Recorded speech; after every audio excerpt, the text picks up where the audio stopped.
Growing up in Jacksonville as a kid, I was living about a mile from a preserve and national park. Being that the area was known as a historic monument with Spanish forts and old naval bases, there were battles fought there, in which tons of Native Americans and Spanish died essentially in my backyard. Around the time of being 6 to 8 years old, I had night terrors met with sleep paralysis events, in which I would see a human-like shadow in my room. The latter only happened twice. During those two occasions, I remember seeing it emerge from the corner of my room.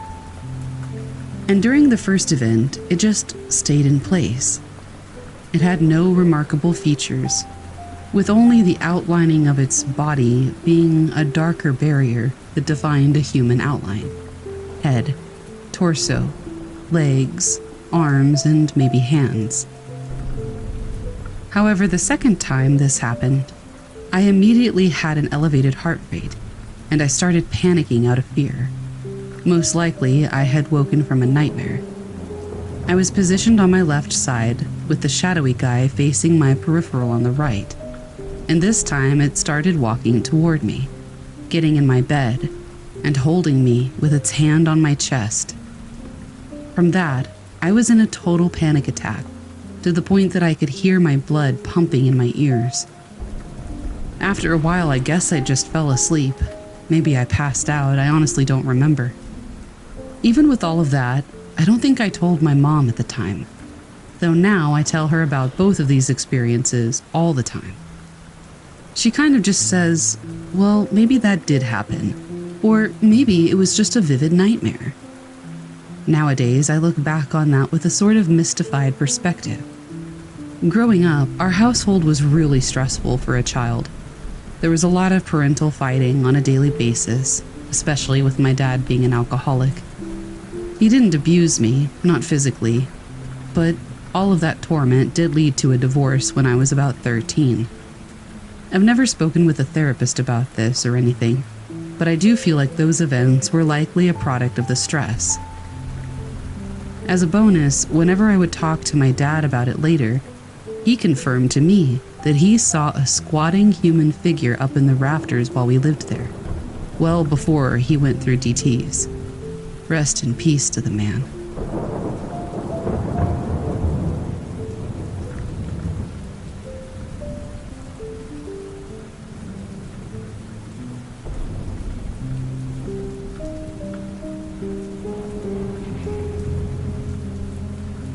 My boyfriend and I are camping at the Fort Pickens Campground in Pensacola, Florida. Last night was a full moon, and around 9:30 or 10, we went for a walk down to the beach with our husky to look at the ocean and check out the moonlight. We sat there for maybe an hour and just talked about life in general, but toward the end of the conversation, we started talking about how the ocean can play tricks on you and how strange the energy can be sometimes. We were swapping stories about how we've seen people who we thought might not really be people before. And I understand that when you talk about things like that, it puts you in a very specific headspace. All night, I tried to justify what happened to us as a trick of our minds and us hyping ourselves up. But we both saw the same thing at the same time, and there's absolutely no way that it wasn't real. We started walking back to camp, and it was maybe a quarter mile from the beach down the little boardwalk thing to the main road. Once you get to the main road, you see the entrance to the campsite, and there's a small parking lot there, a stop sign, a picnic table, and a building that looks abandoned and out of business. This building is 1 story tall and doesn't have any signs out front, and I don't believe the doors and windows are shuttered, but they're definitely not accessible. I wouldn't even be able to press my face against the window and try to peek in, because it's kind of boarded up around it. I was sitting on this picnic table while Shane was standing and telling me a creepy story about something he saw in the ocean when he was 11 years old. We were there for maybe 10 minutes, and we were talking about his story. I was trying to debunk it and figure it out with him, when all of a sudden a girl comes walking out of the campsite area towards us, and stops at the building. We both thought nothing of it because we had already seen 2 people walking that night, and we knew people were active because it was a full moon and wanted to make the most of the campsite. But this girl walks up to the abandoned building, and it looks like she's trying to peer in the windows or open the doors on the right side of the building. I almost even remember her standing on her tiptoes. She obviously doesn't get in, and then she decides to walk all the way across the length of the building, right in front of us to the left side. This is when I started to get uncomfortable, because she doesn't look at us or address us, even though we're both loudly standing there talking. And the way that she was walking, all I could see was her side or back profile in a long brown ponytail. I know it doesn't really make sense, but it's just like, how can somebody walk from right to left in front of you and you don't see the side of their face? All I saw was her hair. It's not like she had her head turned either. It just doesn't make sense. So she rounds the corner on the left side of the building and doesn't come back. At this point, I'm actually invested, and I'm kind of grilling the location she went to the whole time. I don't take my eyes off of it. I don't really know how to explain this, but it didn't seem like she walked back behind the building. It seemed like she was right there, just waiting for us to do or say something. There's a little edge, like a ledge, on the side of the building that looked maybe 3 or 4 inches wide, kind of like a gutter hanging off. And I swear on my life, it's like she went behind this little 4-inch ledge and flipped herself sideways and was just frozen, watching us. Shane has this spotlight for hunting that he uses as a flashlight, and he shined it on the little ledge area of the building that she went behind. We kept seeing something low to the ground on the side of this ledge, and it made us think that she was just standing there doing something. So Shane shines his light in that direction and yelled, "Yo, what's up? Are you good?" After this, he kept his spotlight pinned where we thought she would pop out. And after a delay of 4 or 5 seconds, we literally saw her spring out of the shadow and leer forward facing right. She had her back hunched over so she wasn't standing as tall as she normally would be. I can't explain how scary it was to be sitting there watching this whole thing take place, and once we shine the flashlight, have this person's face pop out from the side of this building. It would have been less scary if she had never come out and we had circled the whole building and nobody was there. Her movement was incredibly unnatural. It was as if no human being would respond with their body language that way after having a flashlight shining on them. It was like she couldn't figure out what to do and showed herself only because we made her, and then couldn't get all the parts right in the meantime. Almost like she was scared of getting caught for doing something wrong, not scared of us. The way she popped out, her face was turned toward us, and she had her arms kind of sprawled out, almost like a praying mantis. I know this sounds ridiculous, but there's literally no other way to explain this. The best part about this whole thing, though, is something that neither of us figured out until we talked about it later. We never saw a face. It was just smooth skin or clay-colored, rounded, with no eyes or facial expressions. I want to say that I personally almost saw divots or pits where the eyes should have been, but there was nothing substantial there. We were still trying to figure out this encounter, so we weren't super quick to get scared at this point. We honestly thought that it was our minds playing tricks on us, but I think since both of us saw it, we knew that was probably unlikely. This is where the story starts to differentiate a little bit.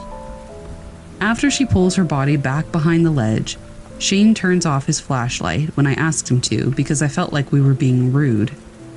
At this point, she's back behind the ledge and the light is off, and I see her extended body about 3 feet off the ground.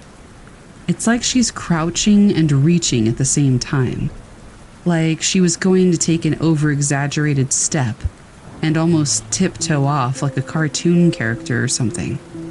She leaned forward one step to the right and then pulled herself back behind the ledge. She stands up straight and then starts walking back to the right side of the building in front of us. Shane has his flashlight on her the whole time. And now she just says, "Oh, I just wanted to change without having to go all the way back." But it's like, all the way back to where? She literally just came from the campground. She could have changed right there if she was heading to the beach or something. Was she going to swim at 10:30 at night? It just didn't make any sense why she needed to change in that specific spot.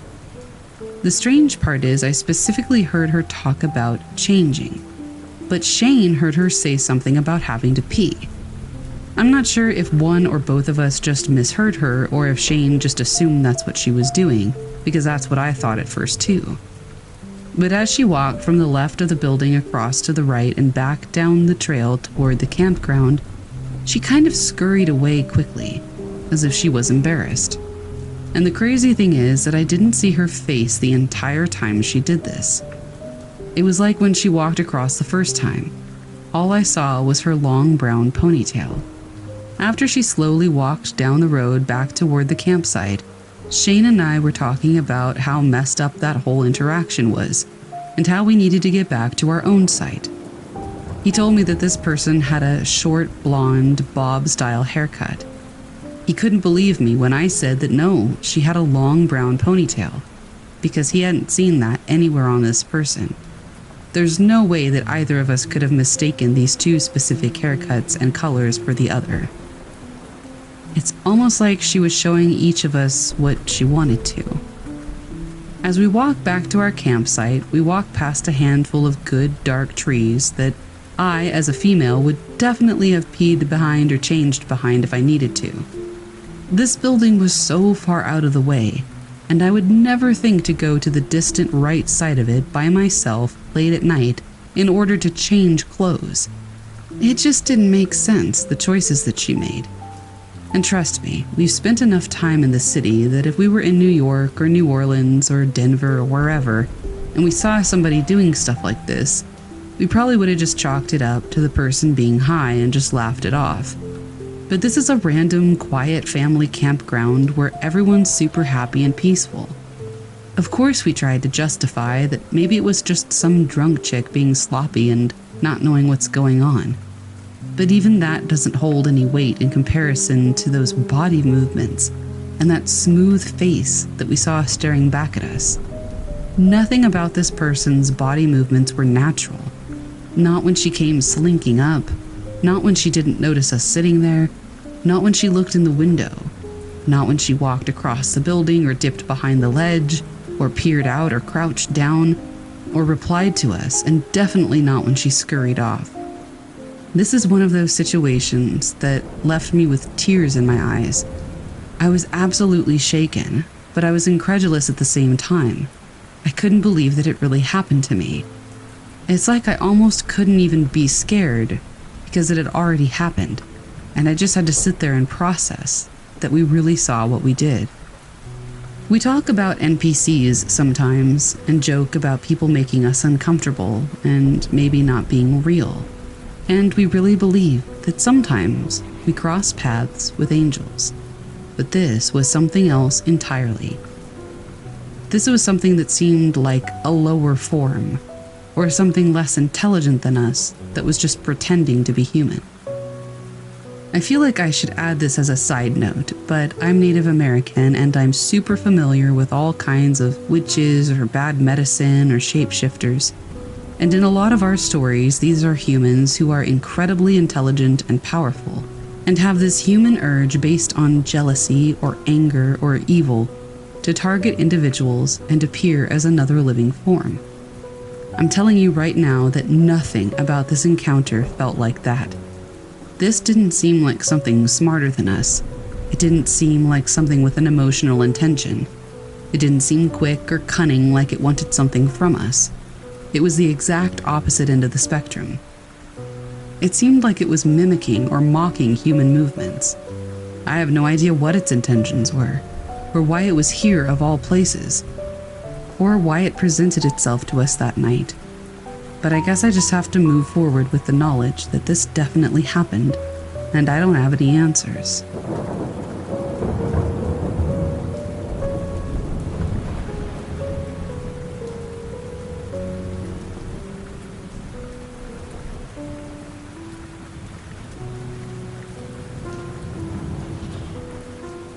This story might be a bit long, but it's something that happened to me years ago, and I'm still very curious about what it could have been.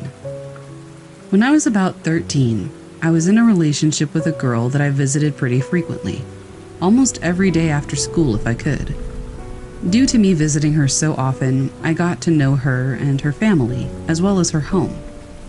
They were very kind people, but just a little off. At the time, I wasn't a very religious person. However, my girlfriend and her family were Satanists. When I first heard that, I thought it was a joke, but soon I realized that they were being serious. I wasn't too surprised or bothered by it. She later told me that the house was haunted, and me, being the biggest skeptic, kind of just brushed it off and showed interest so we could keep talking. After a while, I started to notice things in the house that were a little bit unsettling, but I was quick to dismiss them. I figured anything had a logical explanation behind it, so why try to claim that it was something paranormal? At first it started with small tapping sounds. To be honest, at this time, I thought it was just the house settling or creaking due to the wind. We live in Florida, so it wasn't too hard to believe that some weather could have caused the house to make noises. That's what I believed, since it was the most logical explanation. That was until we heard scratching coming from inside her closet. We thought it was her cat at first, especially because he would constantly bring her into the room and she liked to explore. We also thought maybe she had snuck in and we had closed the door on her, oblivious, and it took her until just that moment to try to get out. Obviously, we got up and opened the closet door, but nothing was there. This was very peculiar, but I shrugged it off and figured that maybe it was a mouse or a rat in the walls.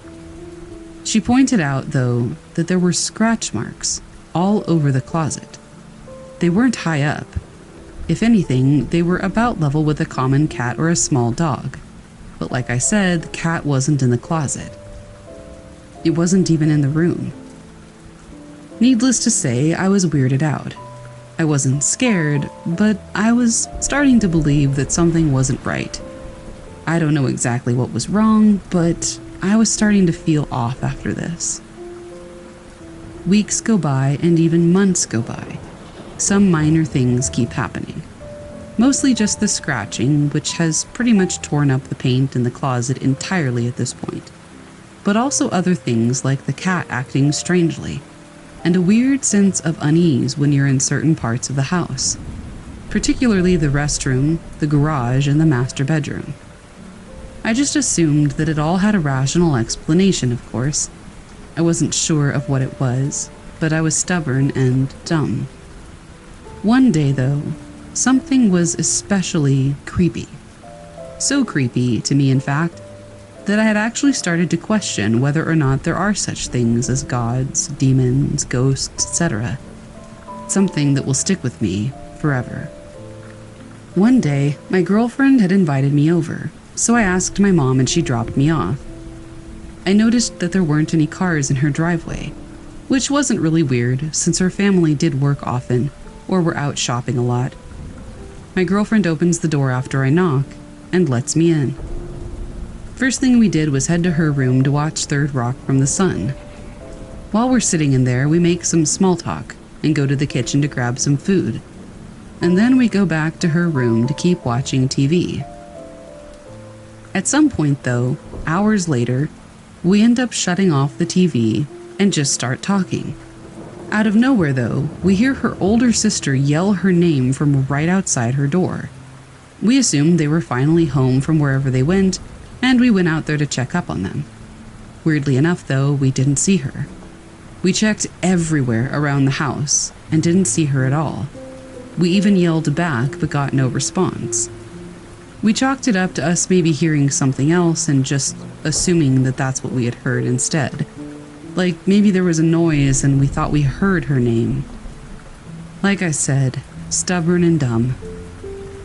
We head back to the bedroom and sit down, but this time we leave her bedroom door open, just in case her sister really did call for her, and attempted to do it again.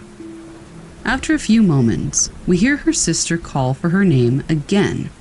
However, this time it didn't seem like it came from behind the door. It sounded as if the entire house had called her name. Not only was it so loud and so clear, but it didn't change its tone or pitch. It sounded like it was a repeated audio recording from the last time she had called for her. Once again, we quickly bolt up and search around the house as fast as possible. We thought if it was her sister trying to play some kind of prank, we would find her, but we didn't see her. We couldn't even trace where the sound had come from, so we checked in all the areas where somebody could easily hide. Being dumb, we once again said it was probably nothing to worry about. About an hour or so goes by and we hear her dad's truck start to pull up to the house. We check out the window to watch them, and the rear passenger door opens. It's her sister. We were baffled, to say the least, and wondered when and how she had left so quickly. We met them at the door and asked her what it was that she had kept calling for, and how she'd gotten out and ended up with her family. She looked at us with confusion and concern. What she and her dad told us makes me anxious to this very day. She said that she'd been gone since 6 in the morning doing some shopping.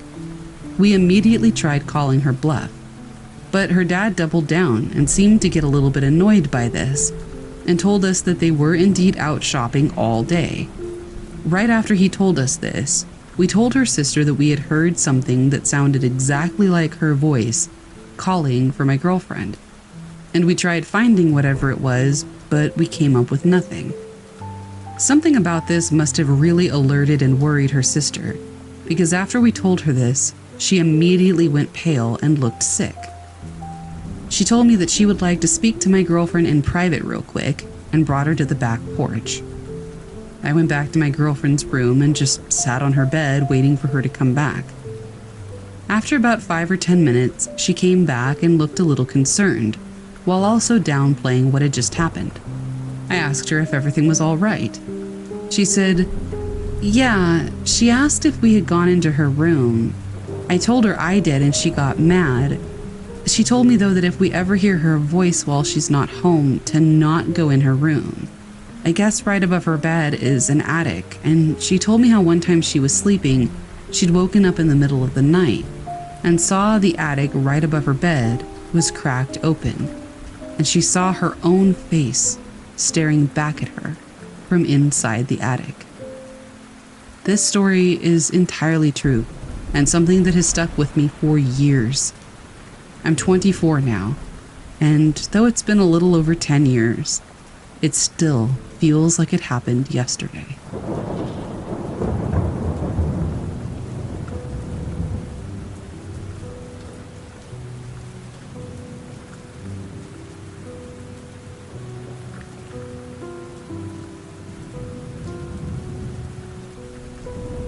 This is a story about my little sister's experiences with the entity that haunted our Florida home. I myself have never experienced anything in that house, but I think you'll find her encounters very creepy. For my sister's privacy, I will refer to her as Liz. This all took place in Florida when I was 15 and Liz was 11. Liz shared a room with me and our youngest sister.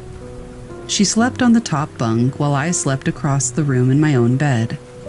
I liked to entertain my sisters by telling scary stories or reciting the whole script to one of our favorite movies.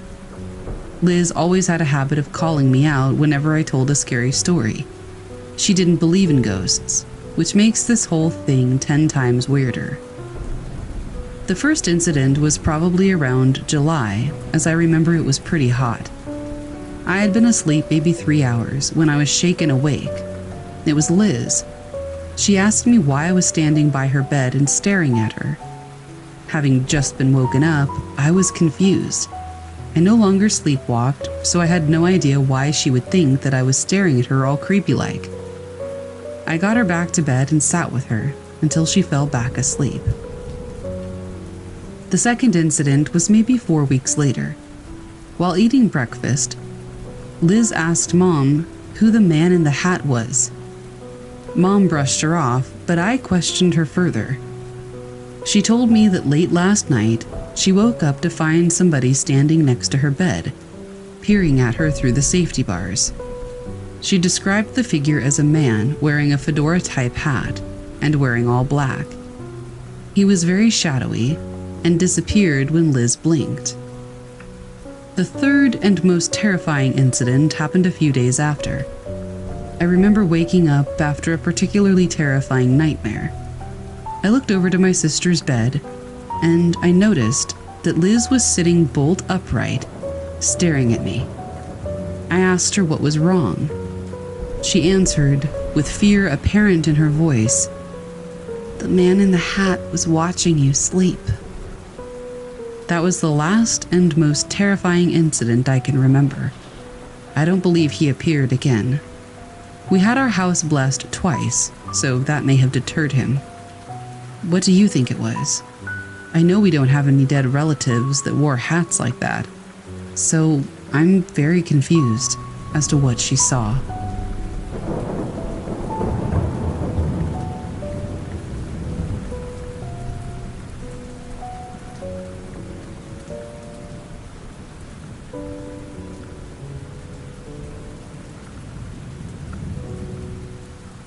It was 1983 to 85 when we had moved from Japan to the Florida Panhandle. Fort Walton Beach, to be exact. The most beautiful community you could imagine. Even though the ocean was only one side of the Panhandle, it felt like we were surrounded by water. There were myriad of ocean-fed lakes and tributaries fed by the Gulf of Mexico, weaving their way around the area. Anywhere in the town was about 5 minutes from the warm sands of a beach. Okaloosa Island was a quick drive, and the entire length of it was like Peter Pan's Pleasure Island, dotted with huge water slides and pina colada-scented surf shops. The beaches there were lined with snow-white sand that melted into the bluest waters you usually only saw in movies. I loved it there. The ocean air, the many low bridges linking different parts of the town over parts of the ocean, the perfect warm weather. I absolutely loved it. The house was almost enough to make me forget that, though. Almost. It wasn't a big house at all, not like the typical haunted houses they make movies about. It wasn't huge and full of dark rooms and basements. It was just the opposite. It was a small one-floor house with 2 bedrooms, one of which I shared with my younger brother. 1 bathroom, a living room, and a kitchen. What we didn't have with money living a military lifestyle was made up for by traveling all over the place and experiencing life in a way most people never get to. So the house was small, but we were happy. It was also on a pretty major street that was fairly busy all day. A stoplight only a block away from us. A very unassuming living situation. There was, however, one small detail my parents had kept from us until we were fully moved in. Across the street there was an enormous brick wall that spanned at least 20 feet high, dressed in dripping green ivy and topped with ornate black iron spikes every 10 feet, the entire length of it. That being at least 5 or 6 blocks. I had thought it was the private property of the wealthy. There were so many of them there. Old mansions owned by older money. They were everywhere. But that was not the case here. No, not at all. That monolithic wall housed not an antiquated home, but an antiquated cemetery, complete with archaic statuary wrought with vines and cracks and small mausoleums for the old money of the city. My brother and I were, of course, completely horrified. But the wall did its job and helped us to forget soon enough, and life continued. One night, we were all watching Night Flight together. I loved music, and my parents, being very young for parents of 2 boys, were a huge influence on my love of rock and pop. Our couch sat in front of the huge living room window that looked out onto the busy street, only facing away from it. At this time of night, traffic was minimal, and any noise was being drowned out by the Yes singing Owner of a Lonely Heart anyway. Still, I heard something over the music, something coming from the street. I instinctively looked over at my mom, and she just kind of shook her head no to me, like she knew what I was thinking. I turned around on the couch anyway, and pushed the curtain aside to see what it was. My mom did the same. I could see the stoplight clearly. The light was red, and there was a woman standing on the corner, looking panicked. A car had pulled up to her, and she started screaming bloody murder, struggling and yelling, while she was being pulled into the car. My mom just squeezed my shoulder. I pulled my head back in to see why my dad wasn't running out there to save her, but he was watching TV with my little brother, both completely unbothered. My brother was playing with some toy, clearly not hearing the screaming, and my dad was just sitting back tapping his foot to the song. I started to say something, but my mother's hand squeezed harder, and I whispered, "But," and she said quietly, "There's nothing to see." I looked back out the window. There was nothing. No car, no woman, nothing. It happened so fast, I was confused. Where did the car go? I didn't hear it peel out, and there wasn't enough time either. I didn't know when the screaming stopped either. It just stopped. I realized that when I was watching the car and the girl, there were no other cars driving by. In those few minutes, no one passed them, and now the street was suddenly very busy. I looked up at my mom, and she said under her breath, "I told you not to look," and gave me this look that said, "Don't tell your father you saw anything." So I didn't. That would be just the beginning of my experiences at that house.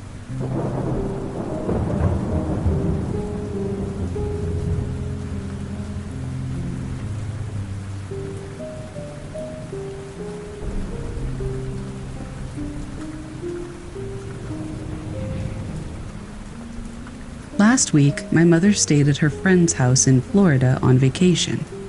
Her friend was out of town during that time, so it was just my mom alone in the house. Her friend is a little eccentric and artsy, but I'm not really sure if she is interested in anything paranormal.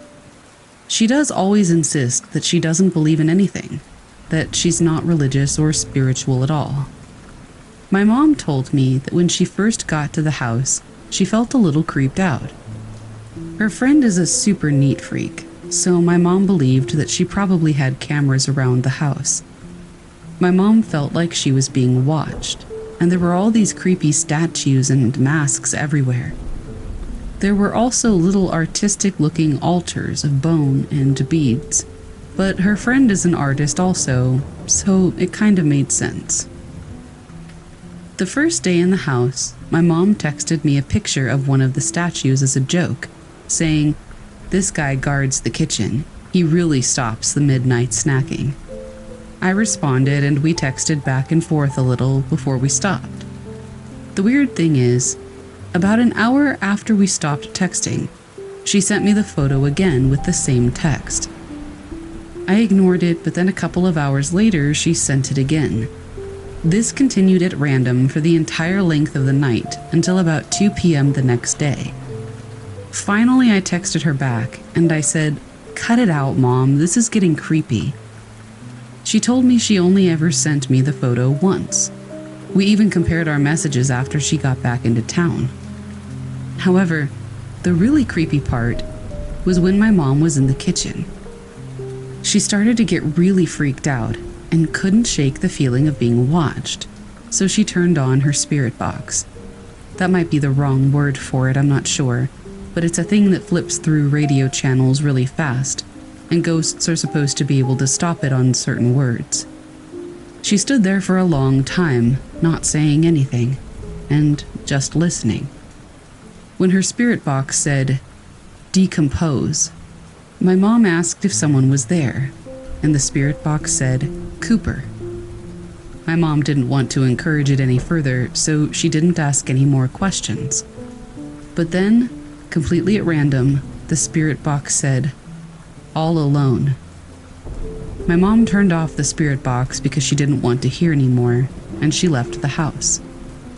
She told me at night she would hear footsteps upstairs, even though she was alone in the house, as well as voices and music. But sometimes she wasn't sure if the voices and music were the neighbors or not. She was so scared that she planned an escape route through the back door if she ever heard the footsteps coming down the stairs, but thankfully that never happened. One of the statues stares out at the garden through the sliding glass door. She said she always felt like that one was watching her, even though it was actually turned away from the interior room. The other weird thing about the house is even though her friend said she wasn't religious, she had something called, I think my mom said, metzutzahs on every single door inside the house. It's something from the Jewish religion. She's not Jewish, and even if she was, I think you're only supposed to put them on your front and back door. It's something for protection. I don't quite have all the details, but it was almost like her friend was trying to get protection at every single door. The friend is aggressively hospitable, and she's been asking my mom to stay over at her house for a while. Like, she'll be upset if my mom visits and gets a hotel. We have theorized that if there is a ghost in the house, maybe it truly is all alone, and somehow influences her to desperately want people to stay there. Or maybe it was saying that it knew my mom was there all alone.